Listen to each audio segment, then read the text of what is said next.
Kalau biasanya sebelumnya kita pakai 6D yang 4 frame per second ya kalau nggak salah, 4 atau 6, 4 atau 6 frame per second. Aduh, kalau pakai ini nambah apa? Nambah keren gitu. Iya, nambah banyak aja gambarnya sebenarnya. Nggak keambil.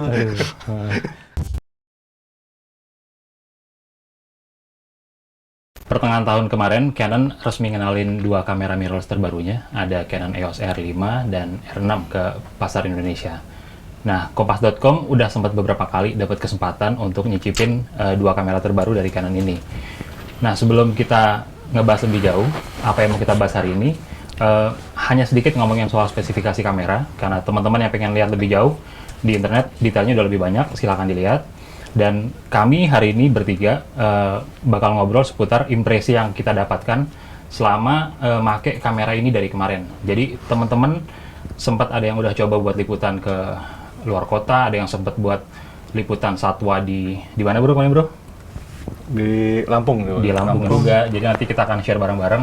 Kira-kira selama kemarin make dua kamera ini, pengalaman kami ini seperti apa sih? Sebelum kita ngomong lebih jauh soal kualitas gambar, gua akan ngobrolin sedikit soal dua kamera ini. Yang pertama ini ada Canon EOS R5. Ini sekarang lagi menjadi flagship di mirrorless seri R Canon dengan sensor 45 megapiksel, sementara si EOS R6 versi versi low budget lah ya, low budget dari si R5 ini ya. Ini beda sensornya, dia 20 megapiksel. Tapi untuk beberapa kemampuan yang lain kurang lebih sama. Makanya nanti kita akan coba tes bareng-bareng, kurang lebih secara hasil gambar, hasil video apakah mirip-mirip atau memang sebetulnya dari dua kamera ini punya perbedaan hasil yang signifikan. Kalau kita ngomongin R5 sendiri ya, dari feel saat kita megang pun, ini udah berasa kayak DSLR. Secara ukuran, secara grip, bisa dibilang ini ukurannya sudah cukup besar. Dan yang paling berasa bikin lebih nyaman adalah adanya ini nih, LCD yang bisa di swivel ya, 360 derajat. Jadi kalau buat pengambilan gambar low angle terutama nih ngebantu banget buat ngambil di bagian bawah. Nah ini kualitas LCD-nya sendiri juga udah oke banget, nyaman buat preview gambar. Dan yang paling bikin lebih menarik saat pengambilan gambar adalah ini udah touchscreen. Jadi untuk pengaturan menu dan segala macam udah bisa dilakuin via LCD. Itu soal LCD-nya ya.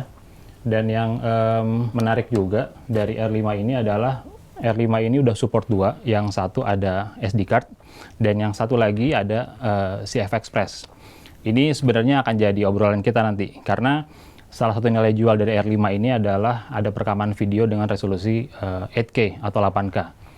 Cuman yang jadi perhatian adalah kalau pengen ngambil video dengan kualitas 8K, kita harus pakai CF Express. Nah, nanti mungkin Ari juga bisa bantu jelasin kurang lebihnya kalau kita pakai CF Express ini apa sih. Yang jelas CF Express ini masih belum dijual di Indonesia, bro.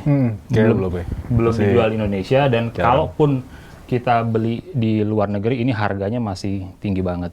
Nanti kita akan bahas bareng-bareng soal itu. Kalau soal kenyamanan pemakaian buat gue pribadi dengan ukuran tangan segini sih ini nyaman. Dan untuk pengaturan kamera kurang lebih feel-nya udah kayak kamera DSLR semi pro ya. Karena udah ada LCD di bagian atas juga. Kalau teman-teman yang udah kebiasa sebelumnya pakai entah 1DS, 1DX ataupun kelasnya 5D, 6D, pasti udah ngerasa penggunaan kamera dengan LCD atas ini jadi lebih nyaman. R5 kurang lebih sih kayak gitu ya. Gue nggak akan ngebahas detail juga soal fiturnya di kamera ini yang satu-satu ini, akan ada banyak banget. Kalau buat R6 ya kurang lebih sama sih. Ada LCD-nya juga yang bisa diputer. Cuman yang paling berasa adalah di bagian atas ini, dia udah nggak ada LCD bagian atas buat ngecek aperture, shutter speed, informasinya nggak ada. Semua udah digantiin dengan pemakaian di dalam sini, di LCD sini. Dan untuk kartu yang kompatibel sama R6 ini dua-duanya pakai SD card. Jadi nggak kayak si R5 ini yang versi flagshipnya. Kalau R6 ini dua-duanya masih umum kartunya, masih pakai SD card. Kalau secara fitur yang paling ngebedain adalah resolusi perekaman video ya. Ini R5 8K, R6 ini masih 4K. Sensornya juga dia pakai 45 megapiksel, R6 20 megapiksel. Lalu juga untuk slow motion, R5 ini udah support 120 fps di resolusi berapa? Udah 4K ya? Di 4K. 4K 120 fps, dan R6 sebetulnya support 120 fps, tapi resolusinya harus diturunin ke Full HD. Bener ya? Full HD ya? 1920. Gitu. Nah, ini teman-teman dari kemarin udah ngetes nih. Ari, Gary, termasuk gue pun sempat juga ngejajal. Dan kita sempat ngambil beberapa foto dan video dari dua kamera ini. Gue mungkin mau coba pertama ngobrolin dari R5 ya. Salah satu hal yang dibicarain banyak orang setelah R5 ini launching adalah kualitas video 8K-nya. Nah, ini kemarin Ari sempat syuting di Ini yang di Bogor ya? Iya, di Elang. Nah, ini dia nih. Ini 8K ya? Ini 8K. Nah, memang Lupa deh. yang asiknya nih ya, kalau dari penggunaan 8K dalam video ini adalah kalau misalkan ini pingin dibesarin saat post production ya, saat editing ya, jadi lebih leluasa ya. Jadi istilahnya nggak nurunin kualitas gambar, tapi bisa dilakukan pembesaran mungkin 2 kali zoom, 3 kali zoom. Itu akan lebih nyaman juga tuh saat editing. Bahkan kalau teman-teman istilahnya untuk momen yang udah kelewat, tapi ternyata nggak keambil fotonya, kalau kita mau capture dari dari video dari 8K ini setara sama 33 megapiksel. Itu luar biasa sih. Jadi teman-teman yang nggak sempat kehilangan momen bisa nge-capture dari video. Tapi cropping kayak gini nih catatannya ini kali ya, maksudnya kanvasnya nih, resolusi hasil videonya nih di Full HD kan, di Full SD HD kan 1920-80. Itu juga menarik tuh bro. Jadi sebenarnya kita kalau ngobrolin sedikit soal 8K-nya sendiri ya, tanpa kita ngebahas soal masalah si kameranya, menurut lo sendiri sebenarnya pengguna 8K ini di di circle kita ya di multimedia sebenarnya udah cukup mudah dilakukan, dalam arti untuk editingnya gampang, terus untuk distribusi gambarnya juga gampang, atau sebenarnya masih cukup belum, dari kitanya sendiri belum siap untuk penggunaan 8K ini? Mungkin pertama kita hasil videonya tuh masih 1920 1080 ya, full HD. Ya, benar, full HD. Karena ya sekarang jarang lah orang nonton di 2K atau 4K gitu ya, walaupun banyak yang nyediain, karena itu biasanya untuk sinema kan. Yeah. Kebutuhan digital ya full HD cukup lah, artinya kanvas kita tuh segitu. Nah, jangankan sampai 8K ya, 4K aja kita juga jarang tuh materi raw-nya tuh di 4K. Nah, sebenarnya kebutuhannya lebih ke kebutuhan yang lebih khusus gitu. Misalnya kayak gini, kita nggak punya lensa yang terlalu panjang, tapi objeknya terlalu jauh, jadi bisa crop banyak banget kan. Jadi lebih ngebantu ya, lebih ngebantu situ. Cuma nggak bisa semua semua raw videonya kita main di 8K gitu. Karena cukup berat tuh, berat banget. Karena berasa kemarin aja pertama kali gue preview gambar 8K ini ngetes di 2 komputer yang berbeda ya. Gue nyoba di iMac, prosesor i5 ya. Terus iMac 2017-an deh. 17-an itu masih nge-lag. Gue coba ngetes juga di laptop Windows, walaupun dengan Core i7, RAM 16 GB pun berasa previewnya pun nge-lag gitu. Jadi memang kayaknya buat teman-teman yang ngelirik R5 juga perlu diperhatikan juga kebutuhannya ya. Karena ini rentetannya juga pengaruh ke masalah post production ya. Ngikutin lebih ke situnya lagi jadinya. Terus untuk sampel yang kedua, nah ini kalau kita ngomongin kualitas gambar dari video ya bro. Ini 8K-nya ya? 8K, ini contoh juga nih, kita ngetes di MacBook Pro aja untuk sekedar nge-preview 8K putus-putus masih ya? Putus-putus. Tapi kalau 8K speed-nya normal ini ya, FPS normal ya? Normal. FPS normal, ini bukan slow motion. Kalau dari lo sendiri bro, saat lo ngetes gambar ini, lo ngambil video ini, mata lo ngeliat nih secara kualitas gambar yang dihasilkan sama si R5 ya, kita ngomong R5 gimana nih? Emang kalau di 8, ya jangan kan 8 kayak di 4K-nya juga udah tajam banget udah sih. Tajam banget ya. Tapi dynamic range ya, maksudnya dynamic range yang ya karena mirrorless ya. Terus kalau kita ngomongin slow motion ya, slow motion ini kan salah satu nilai jual juga nih sebetulnya di R5. Dia bisa ngedapetin 120 frame per second di resolusi 4K. Nah, saat lo kemarin ngambil slow motion, gimana? Lo ada pengalaman yang bisa di-share? Ini kayak kemarin contohnya kita ngetes di Ragunan. Nah, bedanya kan kalau di R5, R6 ini hasil dari slow motionnya nih, maksudnya gini, file video ini hasil jadinya tuh tetap 30 fps. Misalnya kalau kita main di NTSC ya, hasil videonya tuh tetap 30 fps, cuma dia udah tarik jadi slow-mo. Nah, sementara di kamera-kamera yang lain, file videonya itu speednya normal, tapi fps-nya 120. Jadi begitu di post-pro, baru kita tarik slow-mo-nya kan. Berarti kelebihannya adalah saat pakai kamera ini dan kita ngambil slow-mo, saat kita nge-preview di kamera itu bisa kelihatan langsung ya? Kelihatan. Oh, itu menariknya itu ya? Jadi ya itu, begitu kita nge-rec, kita pindahin, kalau fitur kan di situ namanya apa ya? High frame rate ya, high frame rate yang jadiin jadi 100, high frame rate. 119 fps kan. Iya. Nah, record, dia langsung slow-mo di kameranya.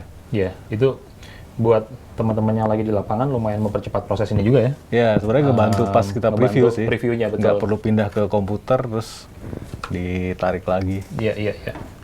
Slow motion dari R5. Nah, lo sempat nyobain pakai slow motionnya R6 nggak kemarin? R6 sama juga. Sama ya? Kalau slow-mo sama sih. Dua-dua ini yang paling slow-mo sama. Ngebedain cuman masalah resolusinya doang ya? Resolusi. Kalau di R6 kita pakai Full HD, 1080 ya benar ya? Kalau yang 1920 ya. 1920 itu dapat slow motion di R6, tapi kalau di R5 kita bisa pakai 4K. Di 4K. Nah, ini kemarin nih salah satu slow motion yang diambil Ari waktu lagi liputan ke ini Kukang di Gunung Salak. Gunung Salak. Halimun.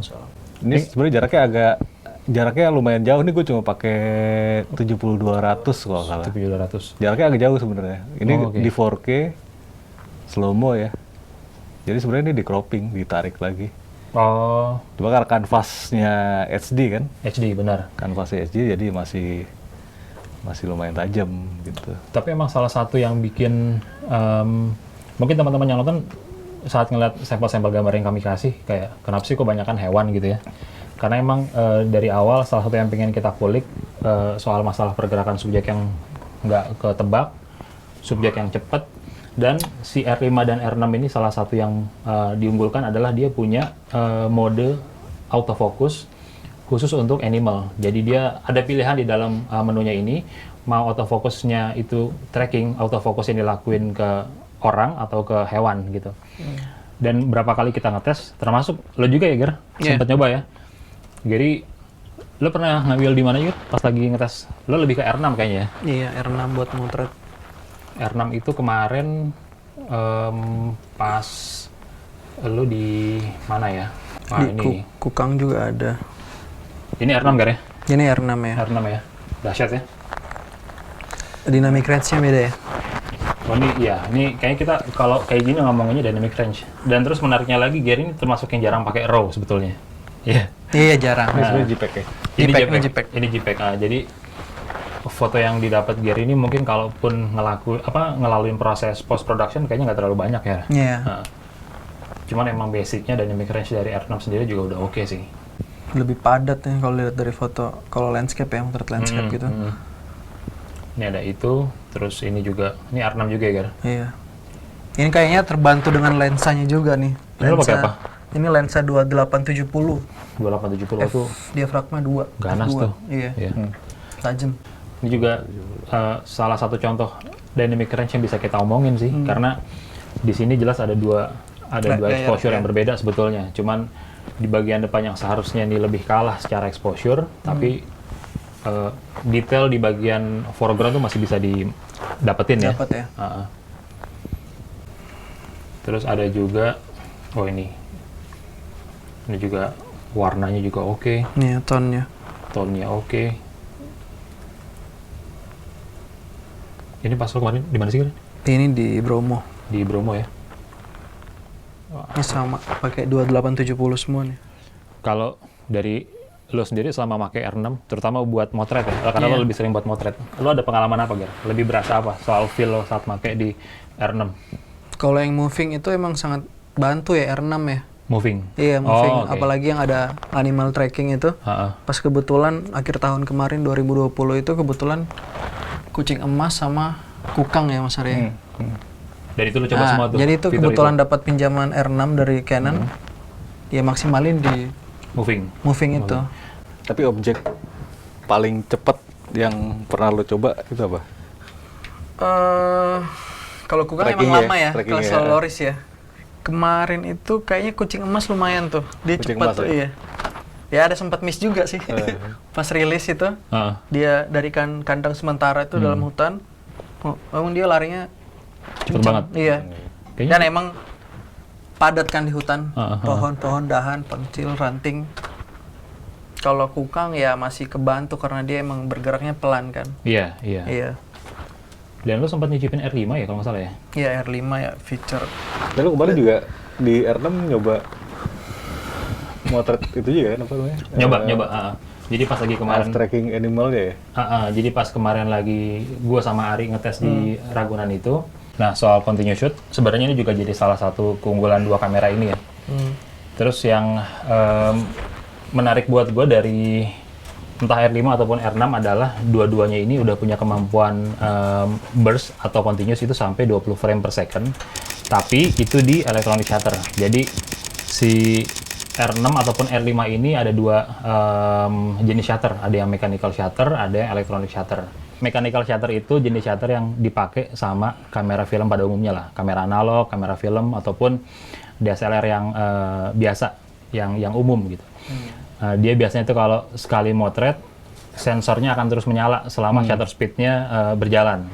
Buka-buka gitu ya, plak gitu. Iya. Kalau bukan mirrorless ya, kalau SLR ya? SLR justru akan dia sekali buka ngikutin shutter speed. Dia akan nyerap cahaya masuk. Tapi kalau electronic shutter, dia sistem sensornya akan on off.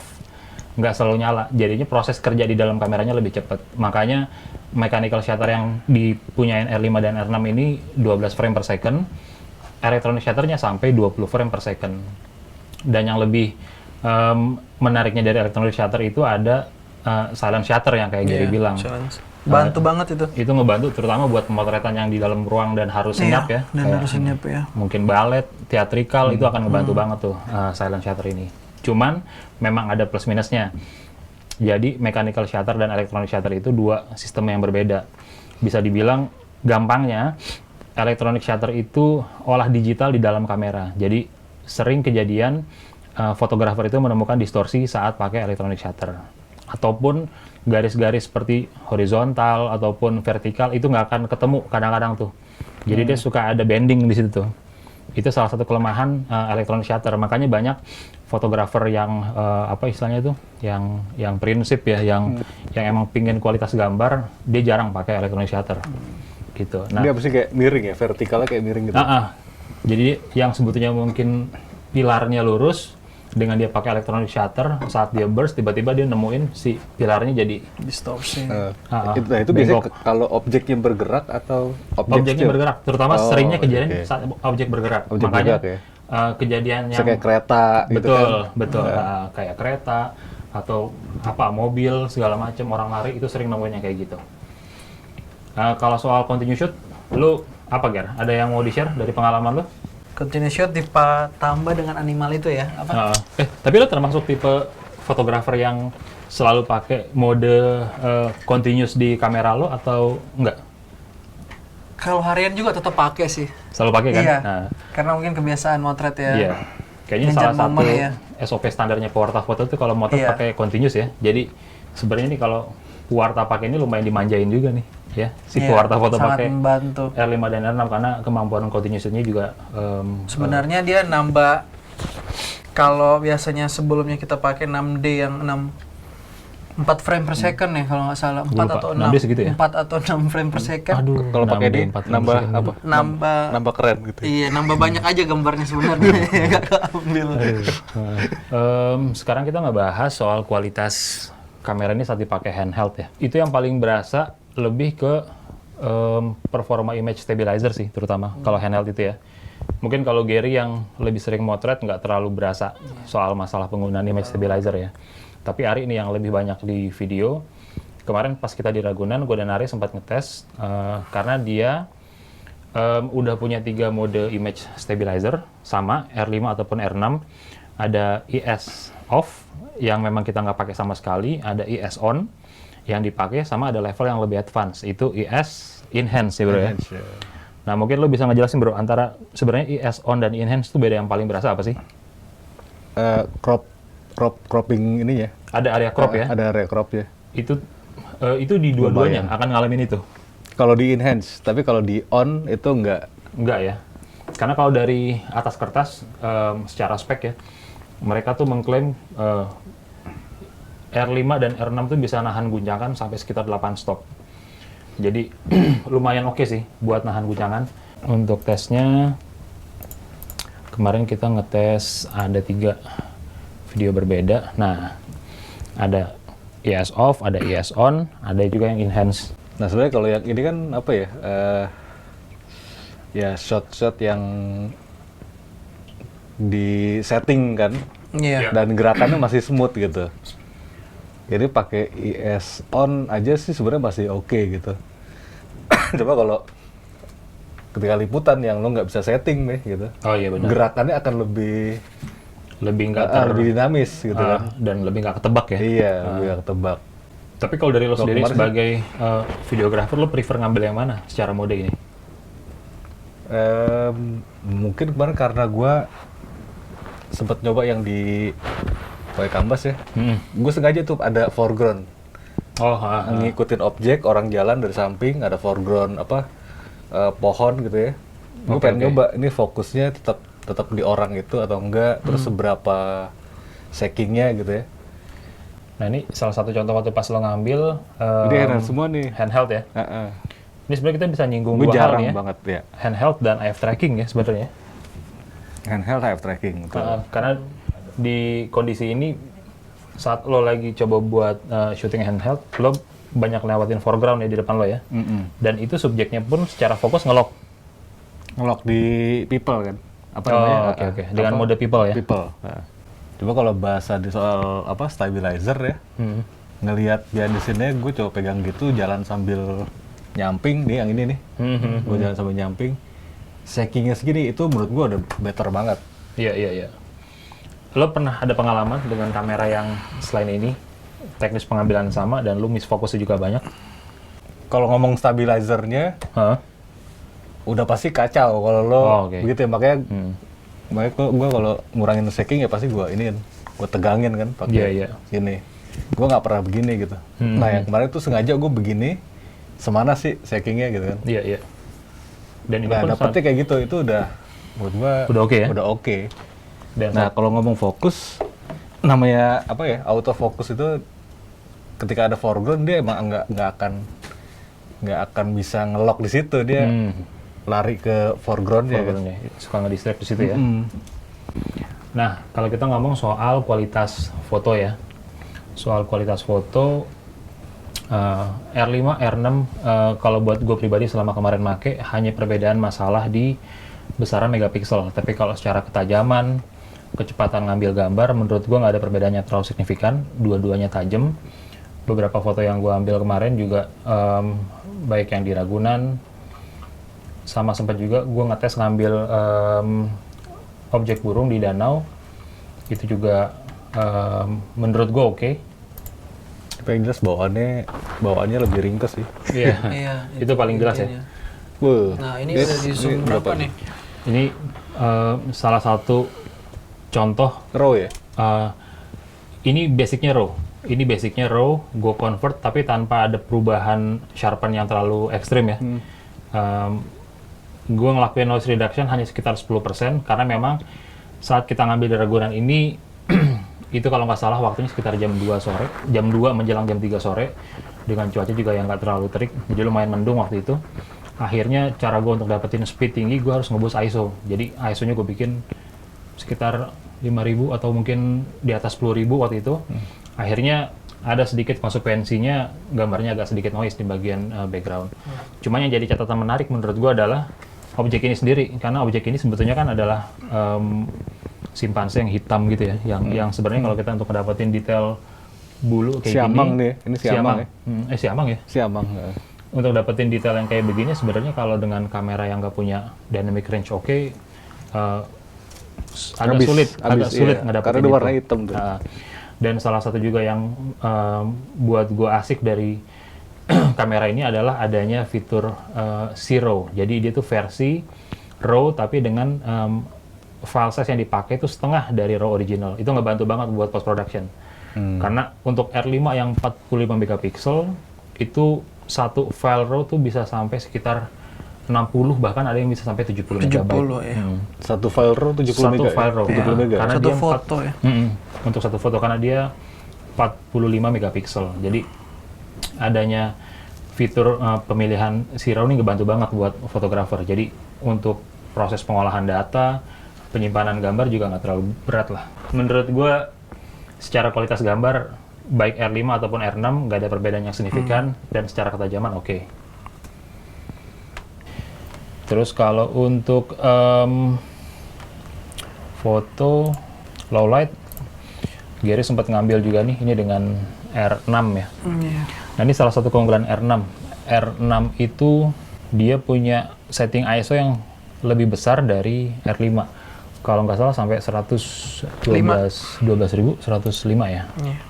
105. Jadi emang dia secara ISO dia sedikit lebih besar dari R5. Jadi kalau R5 itu untuk still 51.200 bisa di boost, R6 ini bisa di boost sampai 102.400.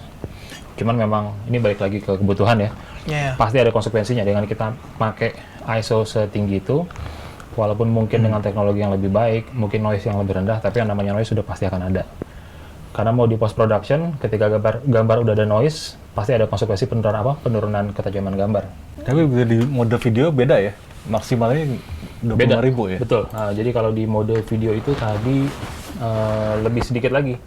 Jadi untuk di movie, ya? Di R5 itu bisa di boost paling besar sampai 25.600. Di R6 untuk movie, sama juga. 25.600. Hanya perbedaannya yang paling berasa di ISO still untuk di foto. Kalau R6 bisa di boost sampai 102.400. Nah, kemarin itu si Gary nyoba pakai R6 dan dia ngeboost sampai ISO 16.000. Nah, ini hasilnya. Ini di mana, Gary? Ini coba pakai apa nih? Kukang ya. Ini coba pakai lampu center doang nih. Spotlight ya. Spotlight. Dan ini lo ngambil pakai apa? JPEG, RAW? JPEG ya. Ini buat hitungan JPEG. Berarti lo nggak ada main noise reduction ya? Nggak ada ya? Nggak sempat ngelakuin itu di Photoshop, Lightroom juga nggak ya? Sebenarnya sih kalau dilihat sih berasa sih. Kalau kita zoom bareng-bareng ya. Nah, ini dia nih. Sebenarnya masih ada ya, tapi tetap dapat detail. Ya. Tapi menurut gue ini masih hitungan yang bisa diterima banget sih ya. Dengan kalau kita nginget ini ISO-nya 16.000. Ya, masih kelihatan loh, masih enak. Nggak rusak banget ya. Tapi secara detail masih bisa nyelamatin bagian pohon. Kalau belakang emang udah bagian yang bokeh ya, bagian blurnya. Gitu, itu untuk kualitas low light dari R6. Kalau mengenai video sendiri, di 2 ini dia udah support profile color C-Log ya bro ya? Nah, lo pernah nyoba ini juga nggak waktu pas kemarin ketika lo lagi syuting, dan terus pengalaman lo gimana dengan pemakaian C-Log itu? Pernah nyoba, jadi tapi tetap ya kalau di semua profil, semua kamera, terutama ya mirrorless ya, kamera DSLR atau mirrorless yang ada fitur color lock-nya. Ya kalau di Canon kan C-Log namanya. Nah, metering itu pasti harus di atas over 1 atau over 2. Oh, jadi dibikin overexposure ya? Metering itu tetap harus di over 1 atau over 2. Over 2 lah better. Gitu. Karena begitu nanti di color, baru dia nggak akan noise gitu. Kalau meteringnya di presetnya C-Log, tapi meteringnya normal, begitu di color dia akan noise. Karena dia begitu di C-Log dia kan ngeboost ISO, minimal ISO-nya tuh kalau di sini 800 atau 400 ya. Minimal ISO-nya itu udah di situ gitu. Itu soal style sih, maksudnya pengen feel-nya kayak apa pengennya kan. Tapi kalau gue nyoba 2 kemarin di Silok atau yang biasa ya, normal, standar ini, mungkin gue lebih prefer yang standar gitu. Karena dynamic range-nya tetap berasa sama juga, dan nggak repot di editingnya. Kalau untuk kebutuhan apa namanya news dokumenter gitu ya. Mungkin kalau untuk kebutuhan iklan atau ini mungkin better di Silok ya. Iya, karena keleluasan lo untuk grading untuk ya. Grading, untuk grading lebih kebuka lagi gitu ya. Itu terkait Silok ya, berarti ini untuk pemakaian video. Nah ini teman-teman dari awal kamera ini keluar, seiring perkembangannya pasti juga udah beberapa dengar soal isu overheat di R5 dan R6. Nah kalau dari gue pribadi yang sempat ngedampingin Arik waktu pas syuting di Ragunan, ini berapa kali memang kita alamin nih bro ya. Nah, cuman si Gary juga ngasih info, sebetulnya sekarang ini ada kemungkinan solusi overheat dari update firmware ya Gary ya. Nah, cuman nanti kita belum sempat ngelakuin itu. Kemarin kita bener-bener setelah kita dapat pinjaman dari DataScript, kita coba, dan beberapa kali memang kita ngalamin langsung ya. Ada yang ketika recording di menit ke-20, overheatnya keluar, dan biasanya yang lumayan jadi PR itu adalah recover setelah dia overheat ya. Karena itu butuh waktu, dan kadang-kadang setelah itu dapat entah di menit ke-10, menit ke-20, waktu durasi perekamannya jadi lebih berkurang ya? Jadi kurang. Nah, lo gimana bro? Selama nyoba ini kan bahkan lo sempat juga ngalamin pas lagi liputan di Lampung ya? Di Lampung. Jadi ya kalau buat kayak kemarin liputan dokumenter, apalagi lo nggak bisa bawa barang terlalu banyak, terlalu repot. Fitur sama body istilahnya experience ngebawanya ya, hand gripnya gitu udah oke lah gitu. Lo slow motion di situ, stabilizer tanpa lo harus bawa gimbal gitu. Terus IF tracking 8K mau 4K kayak gitu. Itu udah oke lah menurut gua. Cuma satu yang memang kemarin fatal menurut gua ya, maksudnya soal overheat itu. Tapi overheat itu gua alamin ketika gua habis wawancara panjang waktu itu pagi-pagi. Gua wawancara sekitar durasi hampir 1 jam lah. Hampir 1 jam. Itu gue pilih di 4K. Jadi setting video gue di 4K. Durasi wawancara gue lumayan agak panjang tuh, lebih dari 30 menit, hampir 1 jam. Nah itu udah mulai hitting. Nah gue sempet ganti body pakai R6 tadi, R5 ya. Wawancara lanjut lagi pakai R6 gitu. Nah udah. Baru gue jalan ikut teman-teman Eru patroli air kan. Itu gambarnya menurut gue momennya bagus gitu, momen lagi bagus banget. Ya gue mungkin entah karena lagi abis wawancara panjang, terus waktu itu juga udara agak lumayan ya, agak lumayan terik di atas perahu, gambar lagi bagus ya situ. Jadi begitu dia kedip kasih notifikasi, memang lu masih bisa record tuh. Masih bisa record sekitar 1-2 menitan lah gitu. Nah setelah lewat itu lo bener-bener nggak bisa record dari overheat notif itu ya. Nah recovery-nya waktu itu karena gue pengalaman dulu pertama 7D kan, 7D awal ya, belum Mark II itu kan overheat juga tuh. Jadi gue biasanya dulu tuh pakai bawa Kanebo dulu buat ini buat ngedinginin gitu. Nah satu sih ini gambar lagi bagus, momennya nggak mungkin gue ulang kan. Ya udah terpaksa gue buka baju, basahin, untung di situ ada air, untuk gue coba kompres. Dan karena body ini kan juga waterproof ya. Waterproof. Jadi gue berani untuk itu. Jadi gue kompres. Nah setelah sekitar 1-2 menitan buka, baru bisa record lagi. Nah itu betul recovery-nya. Lo nggak bisa kayak normal lagi gitu. Nggak bisa sepanjang-panjang durasinya. Paling lo cuma bisa 2 menit, 3 menit, hitting lagi gitu. Recovery setelah itu yang lo ingat setelah dari overheat itu sampai lo punya waktu dia punya perekaman normal lagi itu berapa lama bro? Itu seingat gue sampai gue balik, jadi dari sungai itu dari sungai. Dari posisi sungai itu terus gue masuk ke dalam hutan, ngambil kamera trap, balik itu kan sekitar 1-2 jam kali ya. Kurang lebih. Perjalanan 1-2 jam. Nah selama 1-2 jam itu benar-benar nggak recovery normal. Nggak bisa recovery normal. Bahkan 2 jam pun ya? Jadi benar-benar nggak bisa yang recovery jadi normal long record lagi ya. Nggak bisa lama gitu. Nggak bisa. Jadi bisa dibilang walaupun nggak tahu pastinya berapa lamanya, tapi dari pengalaman lo dalam 1-2 jam itu nggak menemukan juga recovery normal ya? Ya itu akhirnya lo dinginin terus mulai record lagi tapi pendek-pendek gitu. Ya sayangnya sih di situ karena itu krusial banget ya gitu. Masih jadi isunya. Masih jadi isu R5 dan R6 ya. Tapi mungkin kalau itu kan karena gue sempat wawancara long itu ya dan di 4K. Iya. Mungkin case-nya akan lain lagi kalau lo milihnya di HD terus lo wawancara panjang atau cuma liputan yang shotnya nggak panjang-panjang durasinya, bisa jadi nggak nemuin. Karena kayak kemarin kita di Ragunan ya, shotnya nggak panjang tapi kita nge-record high frame rate terus, slow mo terus kan, ya itu hitting. Karena dia mungkin kan kerjanya keras kan, 120 fps kita hajar, itu sebenarnya durasi kan cuma 1 menitan, 2 menitan gitu kan. Yang pada akhirnya sebetulnya hitting juga. Faktor kenapa ini jadi overheat itu jadi banyak ya. Banyak. Bisa jadi banyak.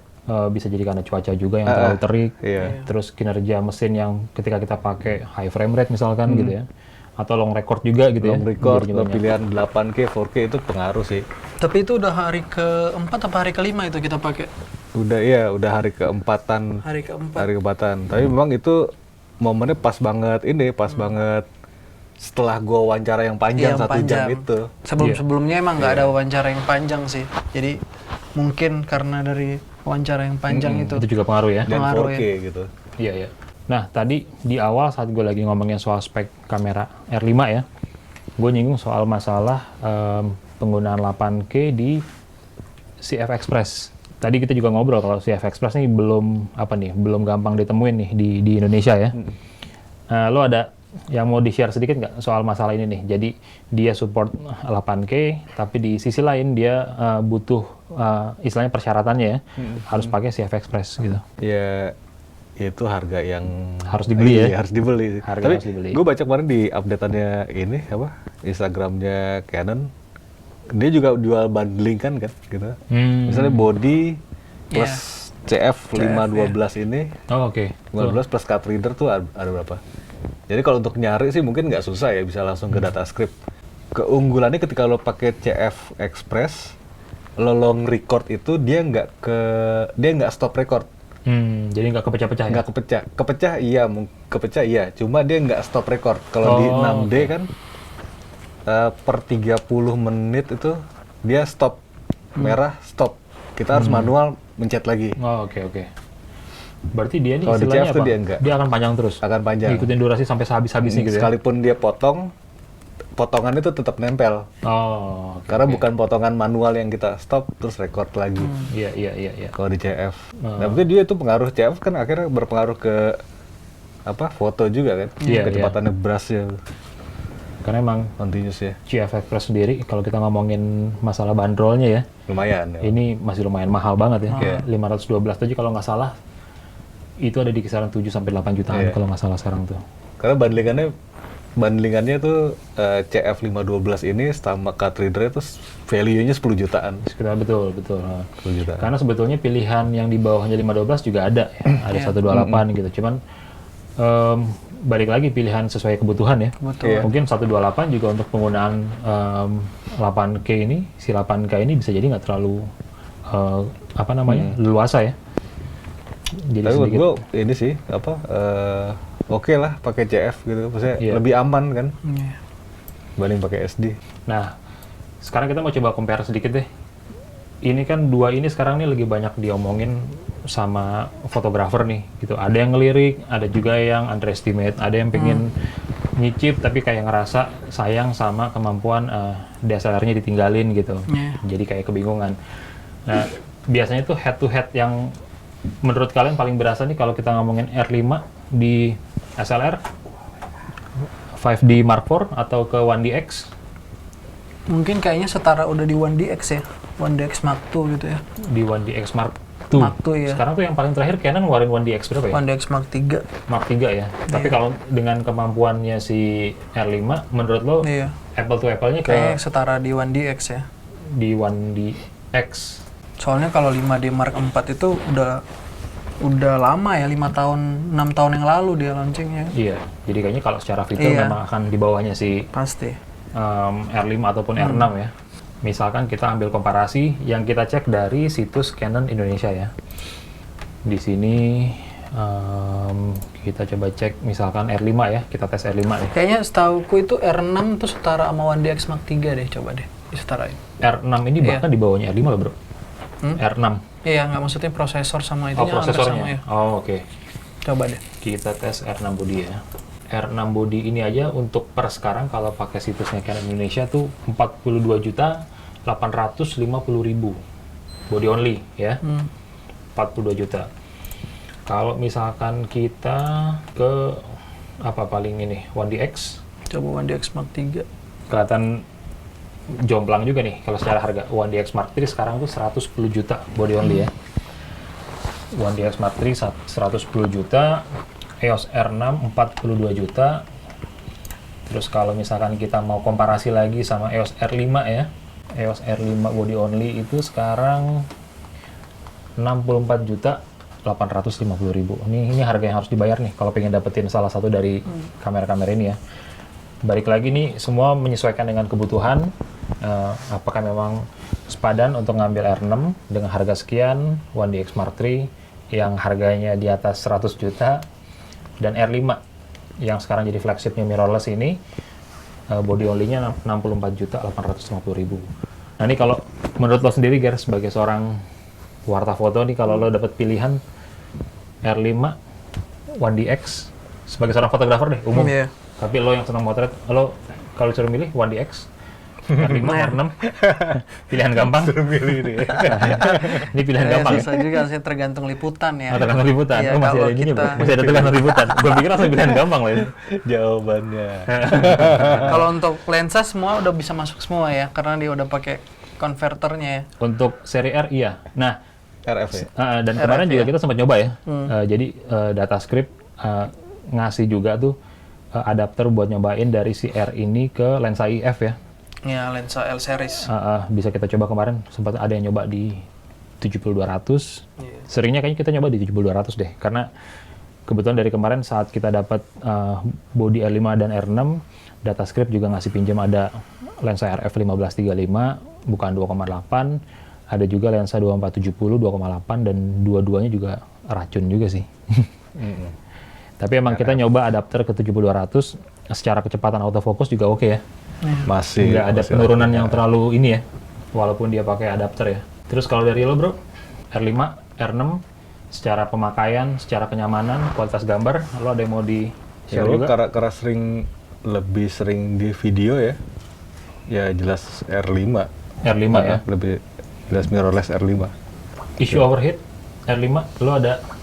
Ya itu aja sih paling. Minusnya sendiri, itu ya? Minusnya itu aja. Tapi ya mungkin bisa gue nggak perlu shot ini, gue nggak perlu pakai 4K nih, cukup pakai HD, bisa ngakalin di situ gitu. Nggak semua shot butuh 4K, 8K gitu ya. Iya. Tuh akhirnya gue nggak cropping juga kan. Ada lagi obrolan kita kurang lebih dari yang tadi? Kalau dari kualitasnya sebenarnya sama, kalau disamain dengan 1D dengan R5, R6. Cuman kalau kita dipakai harian untuk motret dengan situasi yang berbeda, lokasi yang berbeda yang lebih berat, durability-nya mungkin di 1D itu bodinya lebih kokoh, tebal ya, kokoh ya. Iya. Tapi pengalaman kita pakai R5, R6 di Y-Canvas hampir seminggu itu sih nggak ada masalah sih. Ya pasti kan kepentok nih, sempat lah ya dahan, pohon, tapi aman sih. Sampai saya itu aman. Aku 2 kali masuk hutan itu aman pakai R6. Jadi air gitu sih, air yang ya kalau cuma masih gerimis, masih percikan-percikan ya. Karena pas di salak itu gue pasti syuting pas lagi gerimis juga, pas di itu juga ya, sempat deras sih ya, sempat deras pas di kukang itu. Oh, oke. Jadi sebenarnya bisa dibilang nih, walaupun ada sedikit isu yang dari kemarin jadi perbincangan juga soal overheat itu ya. Nggak terlalu ringkih sebenarnya. Tapi kalau kita ngomongin durability, 2 ini udah diuji langsung ya sama teman-teman ya, dengan dibawa langsung ke hutan dan hasilnya oke ya. Iya. Kalau soal body sih menurut gua nggak seperti bayangan, wah mirrorless ringkih banget. Nggak jomplang banget lah sebenarnya. Karena itu sekarang tuh masih jadi stigmanya mirrorless ya. Iya. Buat dipakai teman-teman secara pro, ada yang udah berani, ada juga yang masih bukan secara pro ya, ada untuk penggunaan outdoor ya. Iya. Lebih ke penggunaan outdoor, terutama saat lagi produksi wildlife ya, yang ke alam liar tuh. Mirrorless mungkin kemarin masih banyak diragukan, tapi ini 2 temen udah nyobain dan memang Oke banget. Ya. Apalagi ini sih night shot-nya kan. Night shot-nya. Night shot-nya gue sengaja banget kemarin handheld. Gue belum pernah tele 70-200 terus gue handheld gitu. Iya. Itu haram banget sebenarnya kan. Tapi gue pengen coba kayak apa sih saking kan stabilizernya malam hari gitu. Itu pas handheld malam tuh bisa dicek di video pas yang di bagian gajah malam ya. Gajah di Kompas Images bagian malam itu ada di situ. Kayak promo dikit. Nah, kita beli ada lengkap semua lensanya. Ini handheld semua nih. Oh, ini handheld 70-200 handheld. Handheld malam paling lampunya cuma lampu center ini. Center. Iya. Lampu center. Center spotlight. Ini lu 70-200 ya? 70-200. Nah tadi yang gue bilang itu Mas Den, pas kita ngebidik gini, hasilnya tuh nggak kayak yang kita lihat itu ya, exposure-nya sama dengan yang nggak kayak di DSLR kan kita beda tuh. Jadi emang salah satu yang baru, terutama buat teman-teman yang biasa pakai DSLR ya, itu kayak kita bisa ngeliat hasilnya langsung ya di EVF-nya, di jendela bidiknya ataupun di LCD saat kita lagi pakai live view ya. Pas motret jadi atau saat kita ngerubah aperture, kita ngerubah shutter speed, langsung keubah itu dia. Langsung terubah, terutama ketika lagi pakai di jendela bidik sekalipun, itu bisa kita lihat langsung gitu ya. Kalau menurut gue itu nilai plusnya sih. Jadi hasilnya itu udah ada. Nggak kayak kita di DSLR kan kita motret nih. Iya. Beda. Oke. Berarti di viewfinder itu juga udah kelihatan apa namanya? Apa sih bilangnya? Karena kalau di mirrorless memang dia nyebutnya EVF, Electronic Viewfinder. Jadi memang itu udah kerja komputer di situ. Jadi emang ketika kita lagi ngebidik, kita set aperture, shutter speed, itu hasil exposure akhirnya itu udah kebaca tuh. Iya, udah kebaca Jadi udah kebaca. Jadi ngebantu lah. Jadi teman-teman kemungkinan untuk sekarang overexposure, underexposure tuh jadi lebih itu bisa minimilas dari awal ya. Walaupun mungkin saat kita motret, saat kita jepret dan kita ngeliat hasil previewnya di LCD, mungkin ada perbedaan satu stop. Satu stop. Kadang satu stop under, satu stop over dari yang kita lihat di EVF. Tapi setidaknya itu bisa udah kelihatan banget gitu. Iya, itu nilai plus sih, betul. Nilai plus. Bisa ngasih guidance juga tuh buat fotografer. Jadi ketika lagi ngebidik, udah tahu hasilnya duluan ya. Mudahin banget. Nah ini yang soal low light nih juga lumayan gila nih, si R5 dan R6 ya. Iya. Nah, balik lagi sih, kalau dari gue pribadi setelah nyobain kamera ini emang ini balik lagi ke kebutuhan, ke kemampuan dompet.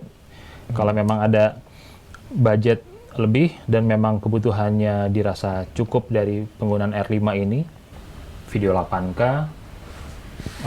slow motion 4K, 120 fps, memang ini menarik buat dilirik, termasuk yang di R6.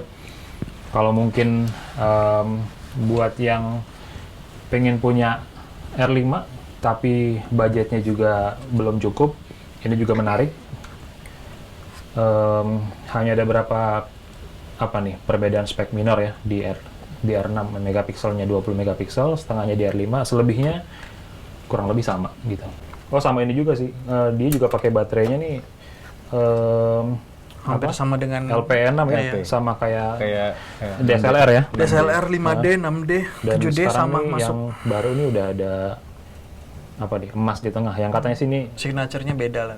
Daya tahan baterainya ada peningkatan 20% katanya si yang baru ini ketimbang yang sebelumnya.